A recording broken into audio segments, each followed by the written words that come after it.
The book of Genesis. I am deep into pattern and template analysis.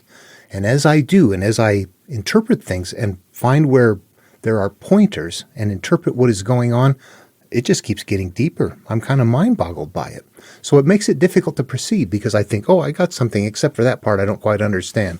Let me go look at something over here. And then when I do, I go, oh, that helps me understand that, but I don't get this part. And it's going back and forth. And whenever I think I'm ready to proceed with some missing information, I find that missing information. Anyway, it's kind of weird. It's just the way that it's working, so it's causing me to slow down. There's one part in Genesis in 6 where the world is coming apart. Let's just go ahead and take a look at what the verse is right here that I'm going to be talking about in this video.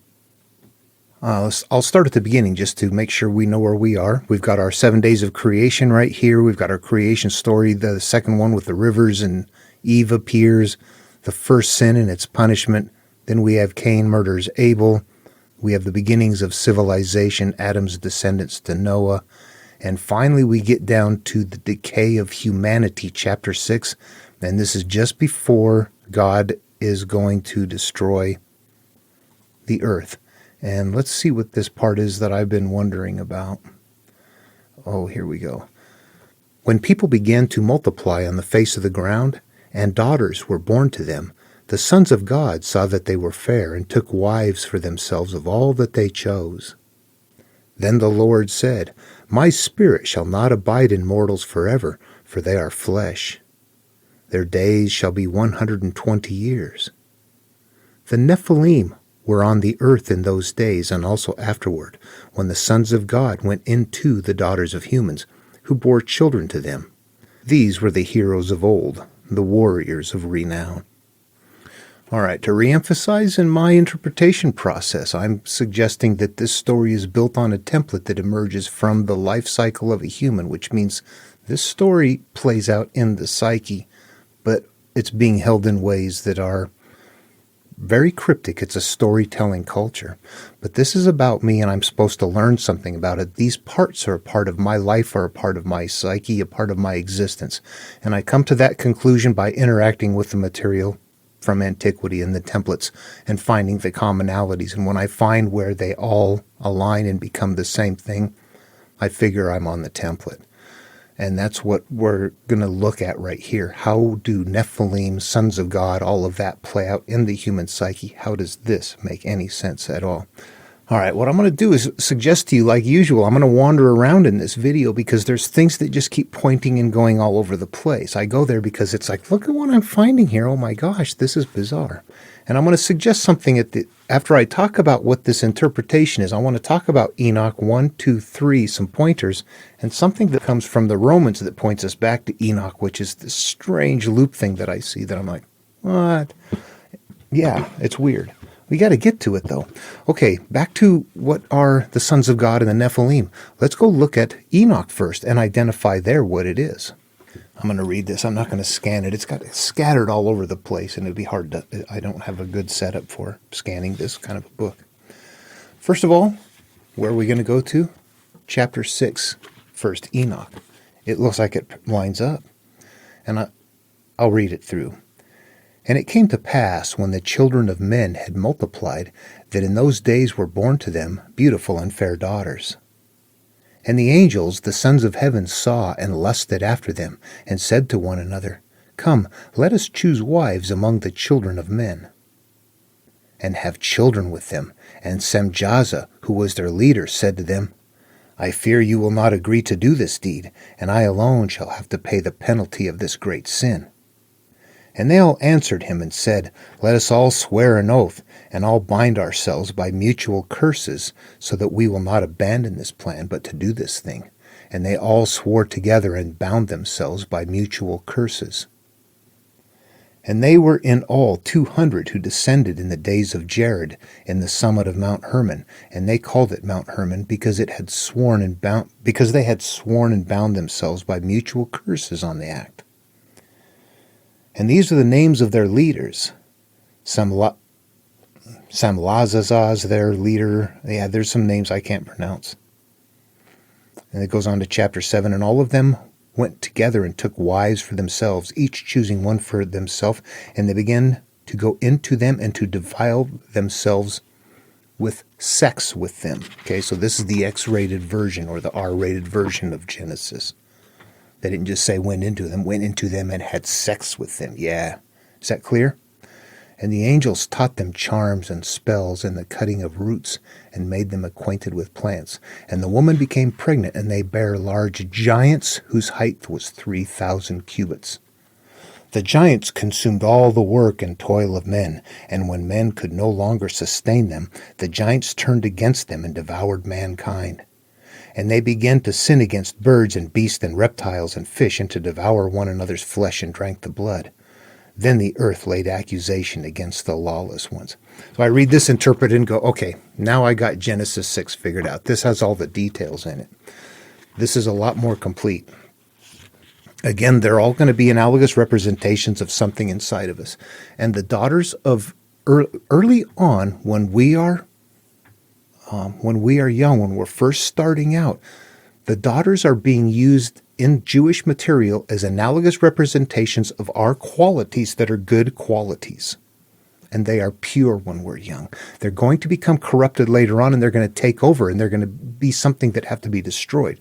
But early on, when we're young children, they are not yet corrupted, and this represents that. So the idea that there are sons of God, that's a strange thing. Or in this case, it might be, later it will be called watchers. So the watchers come down, they have sex with the women or the young daughters, which represents life temptations are now on experiences are now corrupting our original selves. And as a result, what we are now becoming is this offspring, a giant, which is something that when, before it was, okay, fine. Now it's like, God, damn it, no. Now we're turning into something different. We've lost our patience. We've lost our trust. We've lost things as we're going along in life. And those are being represented by the giants that take over. They're strong. This is going to emerge, actually, this is very close from Babylonian works, the Enuma Elish, where the first things that happen are gods are born that have to be destroyed later. At first, they're okay. It's quiet. They're helping. Then they get so out of control that they have to be destroyed, which in their earlier version represents that same thing. At first, your qualities are fine. They're called gods because they get out of control. You have to destroy them off and replace them with men. And they're doing very much the same thing here. It's so similar to the Babylonian work. You can see where Genesis starts getting stripped down from and scaled. This actually looks to me like it predates Genesis, and Genesis has material removed from it to pare it down. The giants, all that kind of stuff, they're around. What that really means is that we've had life experiences when the soul is pregnant. But what that means is we can have life experiences, and we can have good offspring or bad offspring. We can have good memories, bad memories, and that we hold on to those in our mental perceptions, and they continue to act out. And they become powerful. And that is what is represented here by these. And we're going to see that in other teachings. But in Jewish material, it's that way. So that helped me see what's going on in Genesis then. The sons of God are the watchers. The offspring that are left, the giants, all of that, they represent, the Nephilim that are left that cause us damage in life, that hurt us as long as they're left in place. That is what makes our world raucous, and it needs to be flooded out right after that, and the monomyth begins, the self-healing myth. But at this point in time, if it's on the human life template, this represents that point in life where we need to turn in, but we're not going to. We're living life, protesting and getting thrown in jail and stuff like that. Yeah, because we're just out of freaking control we think we're in control, but we're not. We're out of control. And then you're doing things you don't want to, and not doing things you do want to, which is again and again in the material. We get caught up in stuff.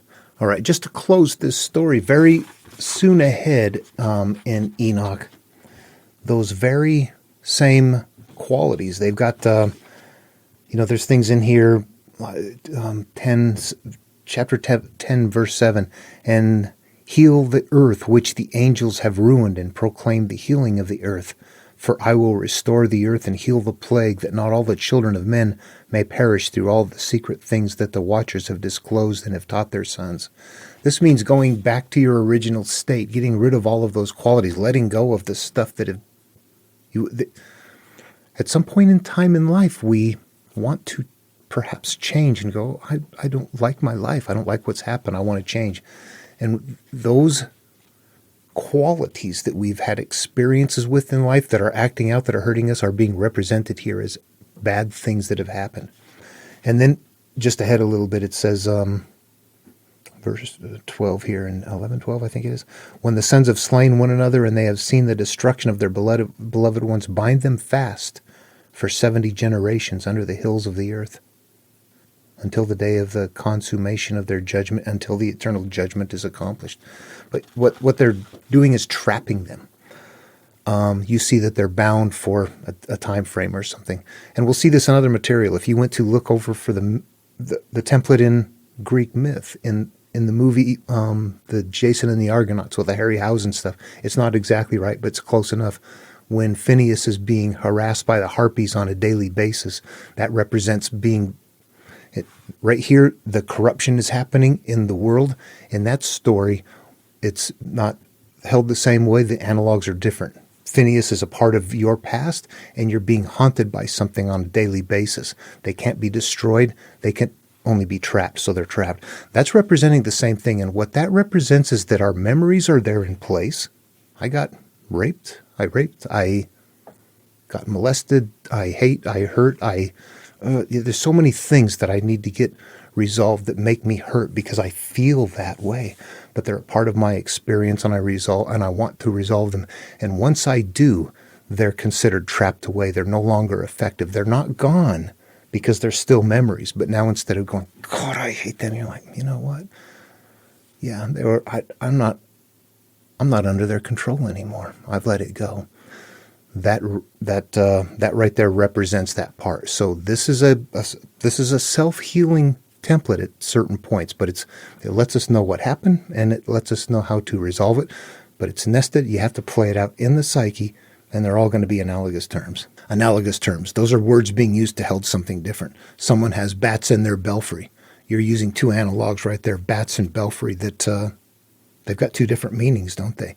But we're hiding something. We're nesting in there. I cycle around that which I cling to. Is that a tetherball pole? Psychologically, it means whatever I don't let go of is going to continue to emerge around me. All of those are analogous terms used to hold a psychological concept.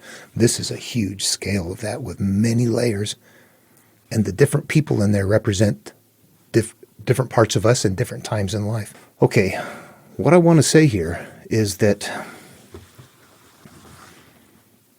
this is helpful when you read through books like this. It'll put pointers in it. Like in this one, if I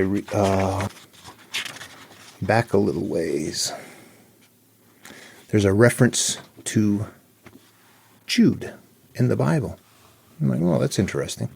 So you go to Jude, which is what? Let's think about this for a minute. Jude is the last book in the Bible before Revelation. Revelation's the last one. Before Revelation is Jude. Jude is in the New Testament. Jude came from the era of Roman occupation in Judaism, Christian times. However, it was written by Romans. Jude was written by Romans. And in verse 14 it says, it was also about these that Enoch in the seventh generation from Adam prophesied, saying, see, the Lord is coming with 10,000 of his holy ones. And it goes on a little bit, but there's a little bit of work here. But I don't want to get into what the verse means, but the point that I want to make is that the Romans at some point at the end of the Bible are pointing us back to Enoch. Seventh pure generation, Enoch. Why would you point to Enoch if you're trying to get rid of Enoch out of the canon, out of the religion, out of the biblical canon? People, that tells me that some Romans that knew that this needed to get sent forward. They're paring down the Bible, but let's put things in here that are clues that keep pointing people outside of it. That's what I reason through. You look at that and go, I mean, it has nothing to do with the interpretation of the verse. But I think in the Bible, what happens if you read through it, you go, boy, I can't quite see that detail. Go look at Enoch. Okay, now I see the detail. What do you think? I don't know what else. Yeah, I still see kind of this wonderful, nefarious pointing nature going on in the background. Go look here, go look there. Shh, don't forget this. I had to go back and add this in. I almost forgot I was going to talk about so Enoch 1, 2, and 3, I've got them. I've not read through 2 and 3. I read through 1 completely long ago, but they sit on the shelf. As you focus on something, the more you get into it, you really get focused in on it. But at some point, as you start expanding back out, other material starts coming into play. You kind of flex with things. And Enoch, somehow, I'm glad I've got copies sitting on the shelf, because I'm looking at them now and I'm looking at them close. And I read 1 Enoch and I think, yeah, this sounds like early Jewish material. It does. It reads like other material of that era. And as I interpret it in my process and what I do up here, I read it and I go, yep, that sounds like the material of their era. It does. It reads like closely resembles Babylonian stuff as well. I'm comfortable with the sounding like it's vintage. Then I go to Enoch 2 and Enoch 3 and I go, well, that just sounds Gnostic. It made a switch like, oh, that's not even the right era anymore. It's not the right verbiage. It's not the right terms. That went to a different place. And I haven't even read them yet. But Enoch 2 and Enoch 3, they came from the Romans. I would, from what I see so far, or that time, or the Christians of the occupation of the Roman time of that era. I want to say that. And also, I think because the Bible has things in there that you read and go, boy, that doesn't sound complete. The sons of God, what is that? Didn't explain it. Those offspring, the giants of renown, they're not very well explained in the Bible. Not at all. They're just kind of these nebulous sort of things. You go to Enoch, and it very well spells it out in a way that you can put it in your psyche and go, okay, I see very specifically what it is. Which tells me what? Which one would have been first?